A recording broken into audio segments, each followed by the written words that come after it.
दोस्तों, स्वागत है हमारे चैनल में। तो आज हम बताने वाले हैं खेसारी लाल का सॉन्ग का वीडियो के बारे में। तो आप लोग हमारे चैनल पर नए हो तो चैनल को सब्सक्राइब कर ले, तब ना हमको आपको बताएंगे कि चैनल पे सॉन्ग का वीडियो रिलीज होने वाला है। तो चलिए दोस्तों, वीडियो को स्टार्ट करते हैं। खेसारी लाल का बहुत ही blockbuster hit song video release होने जा रहा है। तो आप लोग जानिए कि चैनल पे सॉन्ग का वीडियो रिलीज होने वाला है।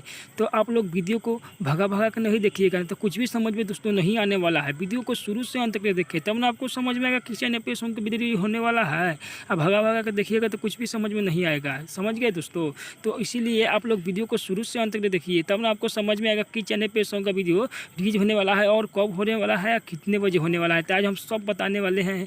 इसे बहुत ही ब्लॉकबस्टर डीजे पर बवाल मचा दिया था वीडियो सॉन्ग भाई। अब देखिए वीडियो रिलीज होते क्या रिएक्शन हो रहा है।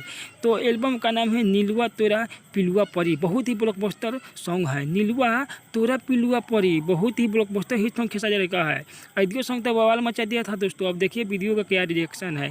इसे लिखे थे स्वर्गीय श्याम देहाती। हाँ दोस्तों, इसे लिखे थे स्वर्गीय, इसे मरने से पहले इस सॉन्ग को लिखे थे स्वर्गीय श्याम देहाती। म्यूजिक दिए थे आर्य शर्मा, गाए थे खेसारी लाल यादव। बहुत ही ब्लॉकबस्टर हिट सॉन्ग है। तो आप लोग देखना ना भूले। SR के म्यूजिक प्रेजेंट पर ये सॉन्ग रिलीज होने वाला है। 2 से 3 दिन में ये सॉन्ग रिलीज हो जाएगा। तो आप लोग देखना ना भूले। बहुत ही ब्लॉकबस्टर हिट सॉन्ग। वीडियो अच्छा लगे तो जरूर लाइक कीजिएगा भाई।